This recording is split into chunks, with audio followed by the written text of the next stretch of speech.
পাসপোর্টের তথ্য পরিবর্তন। বিশেষ করে আমরা যখন পাসপোর্টটা রিনিউয়াল করতে যাই তখন আমাদের অনেক সময় অনেক রকমের তথ্য পরিবর্তন করতে হয়। আবার আমাদের এখন যারা আমরা ই পাসপোর্ট করব, তারা যখন ডিজিটাল পাসপোর্ট থেকে ই পাসপোর্টে আসবো তখন অনেক তথ্যর গড়মিলের কারণে তথ্য পরিবর্তন হয়। এই কারণে আমাদের প্রবাসী ভাইরা অনেক সময় এটা নিয়ে একটু হিমশিম খেয়ে যায়। এটা নিয়ে অলরেডি আমার অনেকগুলো ভিডিও আছে। আজকে ভিডিওতে আমি আপনাদেরকে জানাবো পাসপোর্টের কোন তথ্য পরিবর্তন করা যাবে এবং কোন তথ্য ভুলেও পরিবর্তন করা যাবে না। আসসালামু আলাইকুম প্রবাসী ভাইরা, আশা করি সবাই ভালো আছেন। আমি সজীব আহমেদ, সিঙ্গাপুর থেকে। তো যারা এখন বর্তমানে ই পাসপোর্ট করবেন তাদের জন্য আসলে এই ভিডিওটা খুবই গুরুত্বপূর্ণ হতে যাচ্ছে। আপনারা একটু কষ্ট করে নোট ডাউন করে রাখবেন। ইভেন আপনাদের যদি ভিডিওটা প্রয়োজন নাও হয়, এখন যদি প্রয়োজন না হয় তারপরে ভিডিওটা দেখবেন।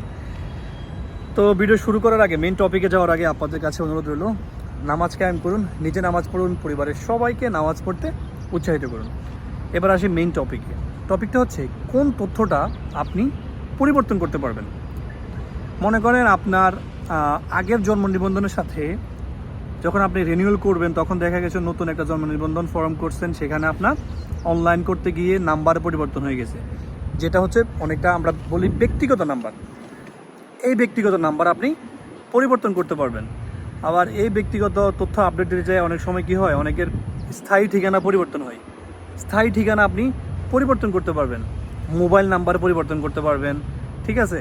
তারপর হচ্ছে আপনার বৈবাহিক অবস্থান পরিবর্তন করতে পারবেন, অবিবাহিত থেকে বিবাহিত দিতে পারবেন। কিন্তু ভুলেও যে তথ্যগুলো পরিবর্তন করা যাবে না, এই জিনিসটা আপনারা একটু মনোযোগ সহকারে শুনবেন। পৃথিবীতে আমরা কি কেউ আমাদের বাবাকে পরিবর্তন করতে পারবো না। পাসপোর্টে বাবার নাম পরিবর্তন করা যাবে না। পৃথিবীতে আমরা কি কখনো আমাদের মাকে পরিবর্তন করতে পারবো না। পাসপোর্টে মায়ের নাম পরিবর্তন করা যাবে না। পৃথিবীতে আমরা কি কখনো আমাদের জন্ম তারিখ পরিবর্তন করতে পারবো না। পাসপোর্টের জন্ম তারিখ পরিবর্তন করা যাবে না। আপনি রিনিউয়াল করলে, সিঙ্গাপুরে একবার ঢুকে গেছেন, ঢুকার পরে আপনি পাসপোর্ট রিনিউয়াল করবেন, ভুলেও এই তথ্যগুলো পরিবর্তন করবেন না। আপনি কি আপনার নাম পরিবর্তন করতে পারবেন?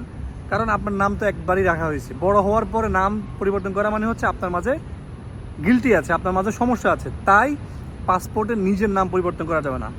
4টা তথ্য পরিবর্তন করা যাবে না। আবারও বলছি, নিজের নাম, বাবার নাম, মায়ের নাম, জন্ম তারিখ, এই 4টা জিনিস ভুলেও পরিবর্তন করা যাবে না। প্রবাসী ভাইরা, আপনাদেরকে আমি বারবার বলি, ভুলেও সিঙ্গাপুরে যদি আপনি একবার ইন করে থাকেন এবং সিঙ্গাপুর করার ইচ্ছা থাকে, আপনি যদি সিঙ্গাপুর লং টাইম করতে চান, তাহলে 4টা তথ্য পরিবর্তন করবেন না। নাম্বার 1 নিজের নাম, নাম্বার 2 বাবার নাম, নাম্বার 3 মায়ের নাম, নাম্বার 4 জন্ম তারিখ। এই 4টা তথ্য পরিবর্তন করা যাবে না। এই ছাড়া অন্যান্য তথ্য আপনি পরিবর্তন করতে পারবেন, ঠিক আছে। যেগুলো পরিবর্তনশীল, যেমন ঠিকানা, মোবাইল নাম্বার, হ্যাঁ, ব্যক্তিগত তথ্য নাম্বার পরিবর্তন হওয়া যায়, সমস্যা নেই। কারণ আপনি যখন আপডেট করবেন, আপডেট করলে পুরনো নাম্বার থাকে না, নতুন ব্যক্তিগত নাম্বার চলে আসে। তাহলে ব্যক্তিগত নাম্বার পরিবর্তন করা যাবে। আমি আশা করি আপনাদেরকে বুঝাতে পারছি। আপনারা বুঝেন, অনেকে বিষয়টা জানেন, তারপরেও সবার জানা উচিত। কারণ এই পরিমাণ প্রশ্ন আমি পাই, আমার একা পক্ষে প্রতিদিন 10 জন, 15 জন, 20 জন মানুষকে একই প্রশ্নের উত্তর দেওয়া সম্ভব হয় না। কারণ আমি নিজেও কাজ করতে হয়। এই দেখেন ব্যাগ, মাত্র অফিস শেষ করে আসলাম, এখনও বাসায়ও ঢুকি নাই, তারপরেও আমি আপনাদের জন্য ছোট্ট একটা ভিডিও বার্তা দেওয়ার চেষ্টা করলাম। প্রবাসী ভাইরা, নামাজ কায়েম করুন, নামাজ ছাড়া যাবে না। আজকে এই পর্যন্তই। ধন্যবাদ সবাইকে।